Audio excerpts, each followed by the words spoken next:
So welcome back. This is Privacy and Security in Online Social Media, Week 6, the second part. So in the first part, we generally saw about what e-crimes are, different types of crimes on social networks, specific examples about different crimes, how that affects a social reputation, how malicious users are actually making use of this social network interactions, and topics around it. So what we'll see now is some specific problem in social networks, crimes and issues on social networks, and we'll take one data set and answer some questions with that data set. So search engines rank websites, basically the page rank idea, where every page is linked to every page, and the page rank, the rank of every page increases depending on the links that it has with the pages. Right? So essentially, if you have more of a degree, helps in increasing the page rank. Right? So Google works on this technology where you actually you create a website, you link it to let's take IIIT's website, and IIIT links it back to you, then I think your page rank increases heavily. Right? So that's a simple idea for page rank. But link farming on the web is basically an idea where websites exchange reciprocal links with other sites to improve the rank. So the idea of making the links between websites, which is not otherwise there, creating links or increasing the links of the websites to other websites is actually link farming. Same idea connected to PageRank. PageRank is benign or legitimate links that you create. Link farming is the idea in which these links are created which are not benign ones. So here's a simple diagram to show how link farming or what link farming is. A link farm is a form of spamming the index of the search engine, which is essentially increasing the links between different websites. Like for example, website A and B. If you start creating links between these websites, they don't exist, and that's called actually link farming. Sometimes it's also called spamdexing, and spamexing. Right? So that's the idea for link farming. Link farming is a way in which non-legitimate links are created between the websites. The idea for doing this is when you do this and when you increase the degree, which is the links that are coming into the website, increases, then the page rank of the website automatically increases. So why link farming Twitter? So what we're going to study is we're going to study the idea of link farming specifically only in the context of Twitter. So why link farming? What does it help? Who benefits because of actually link farming on Twitter?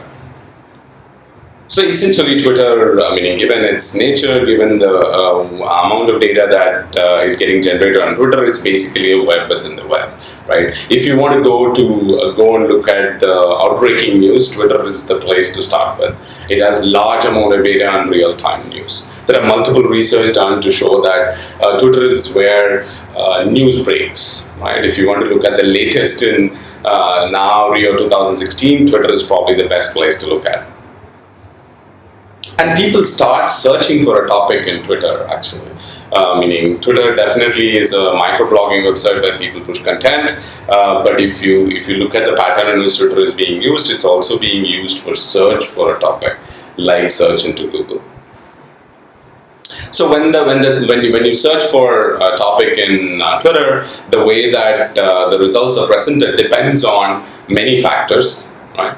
So search engines in Twitter can actually follower ranks. It can actually present the results depending on the connections that you have with the person who is talking about the topic. Like for example, if I search for a topic like hashtag Rio 2016, if any of my friends are talking, it could show up on top.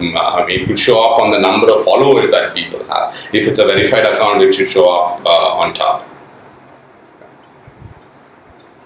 So the search results can use these kind of techniques, right? PageRank could be one, which is how many people have actually connected to this particular tweet.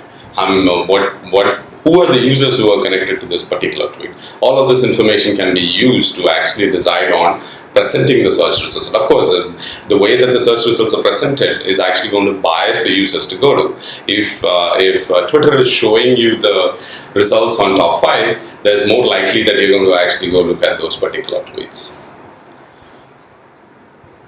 And of course, high in degree, which I think when I mentioned about PageRank, I said high in degree, which is number of followers, seen as a metric of influence on Twitter. Number of followers that you have is a measure of social reputation. I also mentioned this in the last part of the week 6. There's a score called Cloud, so I would recommend again you to go look at what Cloud Score is. Cloud Score is essentially a way by which Cloud collates all your online presence, particularly in the social media, and gives numbers to it. So for example, my score would be 24, which basically says that on a scale of 1 to 100, what kind of influence are you having on the social media services. Cloud is an interesting mechanism. There are also papers which talks about how Cloud actually finds out these values, and researchers have used Cloud Score as a way to measure the influence of the users also. Of course, the topic of influencer by itself is actually hard, because you're defining who an influencer is becoming more and more difficult. So while link farming in Twitter is basically a large amount of data is getting generated, real-time information is spread there, and when users search for a topic, the information is actually presented depending on the links, depending on the page rank, depending on the links that follower rank, depending on the links that users have.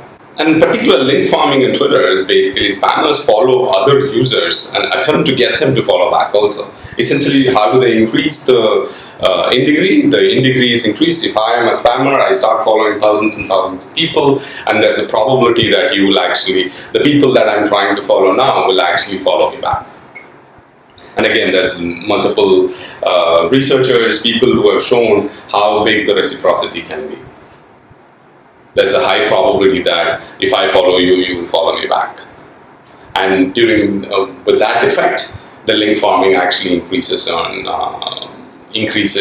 and therefore Twitter can be used to increase the link farming.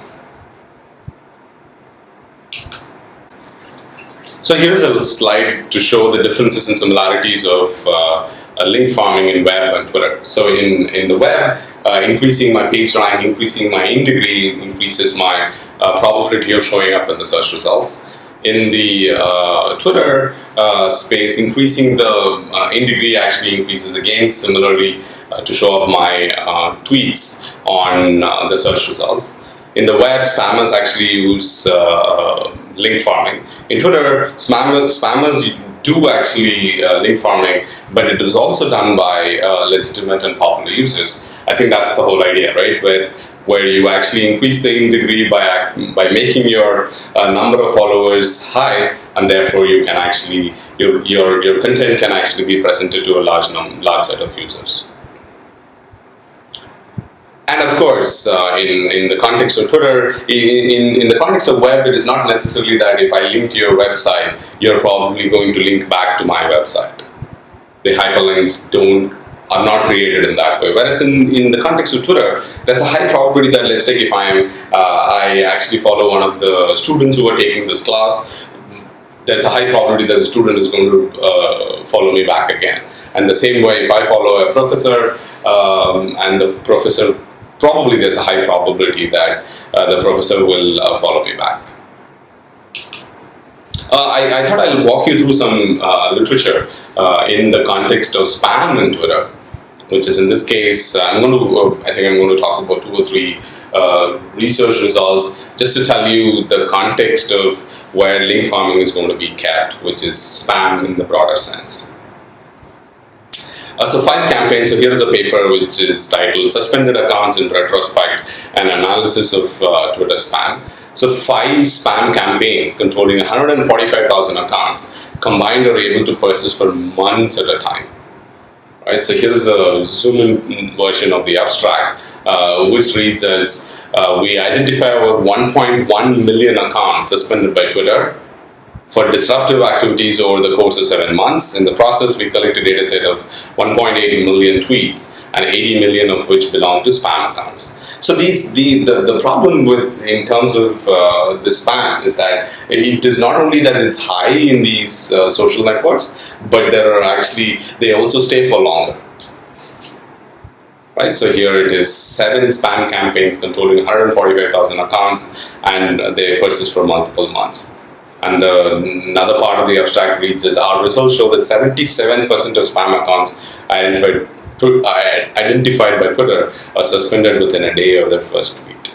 Right? So these are some numbers, some idea to get a sense of what's happening in Twitter in the context of spam. Here is another one. This paper is also a popular paper in the context of spam on Twitter. So this is @spam, the underground of 140 characters or less. So what they found is they found 8% of the 25 million URLs posted on the site pointing to phishing, malware, and scams. So that's a lot of URLs which are actually malicious. 8% of 25 million URLs were pointing to malware, phishing, scams, and malicious links.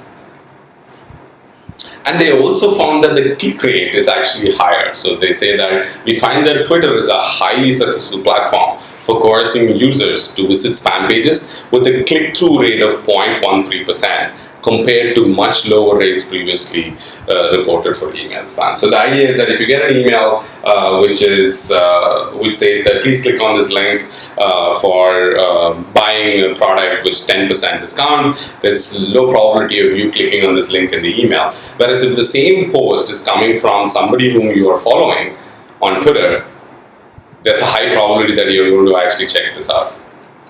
So that's the difference probably where this click rate is actually high in the context of social networks, because these posts are coming from your friends. You remember the Associated Press example that we talked about earlier, where I showed that the post had mentions about White House blast, and then it cost actually. Why? Because it's actually coming from Associated Press, and many people actually follow it, and it's also a verified account. So that's why the click rate is high, and as the click rates are higher, it will actually become more and more a successful spam campaign. Here is the third research, which shows that which is titled as Detecting and Analyzing Automated Activity on Twitter. So what it shows is that 16% of active accounts exhibit a high degree of automation. So there are multiple people working on this space in terms of actually identifying automated posts on social networks, particularly even Twitter. So one simple technique that people have tried, researchers have tried, and it's also being used in some of the products, is to actually look at the frequency of the posts that somebody does. As a human being, you and I probably will not be posting 50 tweets or 45 tweets a minute, whereas a bot and automated service could actually do that. So people do the graph of hour of the day and minute of the hour. X-axis can be the minute of the hour, and Y-axis can be the hour of the day. And if you draw the plot, if they're very, very close to each other, then there is a high probability that it is actually an automated service that is posted. 16% of the active accounts exhibit a high degree of automation. They also found that 11% of accounts that appear to publish exclusively through the browser are in fact automated accounts that spoof the source of the updates. That's also interesting, right? So now it is not only just the content which is spam, it is also the spoofing of the source, how the post was done. So what we're going to look at in the specific questions that we're going to answer is we're going to actually look at research that was done, which was using the entire data set of Twitter, which was collected in 2009. It has 54 million users. I think it will be extremely hard to collect such data today because of the number of users, the connections, and probably also the infrastructure that you may need to collect this data. So this is 2009, 54 million users, 1.9 million links between the users, and it's probably one of the largest data set on Twitter.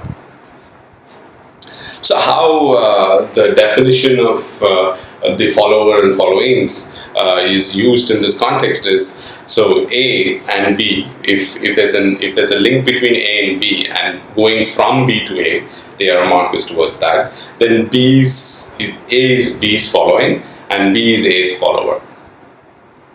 Right? That clear? So the error mark towards it, which is on the side, so this is B, which is the follower of A. Okay. And A is the following of B. I think we talked about what Twitter is, basic terminologies very early in the course. So that's follower and following for you. And the graph at the bottom talks about spam targets, which is the targets where a spam is going to be sent, targeted follower and spam follower. So the B and C is basically showing you the spam followers, which are the ones that are going to be following S. And A and B are the spam targets. They're going to be getting the spam from S. Right. So the terms are going to be follower, following, spam targets, where spam is going to be send spam followers. Those are the ones which are going to be following the A's, which is B and C's, is equivalent to a B on the first part of the graph. Spam followers, and of course targeted follower. I hope that makes sense. So what they found was, they found 379,340 accounts has been suspended in the interval of this period, August 2009 till February 2011. Spam activity, of course, these accounts are suspended because there was high spam activity and long inactivity. Because if you don't log into your account for some time, Twitter can actually suspend your account. 41,352 suspended accounts posted at least one blacklisted URL shortened by bit.ly or tinyURL. So there's a set of URL shorteners called bit.ly, tinyURL. Some of you may have used it. If not, please go look at them. The idea for the URL shorteners is if you want to share a long URL, particularly because of the social networks influence, social networks growth, these kind of URL shorteners have actually become very, very popular, because when I want to do a post in Twitter which is only 140 characters, I don't want to really spend a lot of space in just posting the URL. Instead, I would actually send it to URL shortener, which will reduce the link. Let's take, if it was like 100 characters, it will just give me into bit.ly, bit.ly.com/6 or 8 unique characters, which will redirect me to the actual website. So 41,000 suspended accounts posted at least one URL which was actually shortened. Let's look at just the spam. So if you remember the terminology, spam targets, spam followers, and targeted followers. So number of spam targets, followers, the graph at the bottom, actually, the Venn diagram at the bottom shows you spam targets were about 13 million, targeted followers were about 1 million, and the spam followers were about 248,000. 82% of the spam followers overlap with the spam targets, right? Which is the followers. Spam followers who are going to be following some accounts are actually part of the spam targets itself. 82% of the spam followers overlap with the spam targets. So what's the good way? So here is an interesting way of actually looking at it, the data. So this is cumulative CDF, which actually shows you node rank at the x-axis and cumulative number of spammers in the y-axis. There's some interesting conclusions you can actually draw from this, which is to say that the number of spammers who rank within the top K according to the page rank. This is ranked according to the rank of the user. So if you see, within the first 10,000 users, there are actually 7 spammers. What does this mean? This means that if you were to actually list down, rank all the users of Twitter, look at the followers, look at the node rank, which is the page rank in degrees of those followers. Right? You can actually see 7 spammers within the top 10,000 users, and 304 within the 100,000, and 2,131 within the first 1 million users. Which is, if you take 10 lakh users the top 10 lakh users with page rank with the in degree as high, list them, you will see that 2,000 users of this 10 lakh users are actually spammers, right? So that gives you a sense of even the spammers are actually very popular, right? So it essentially shows that these users have high in degree, which is the context of the problem that we are trying to study, which is link farming. So with that, I'll actually stop the second part of the week 6. I'll continue with the rest of the results and analysis soon.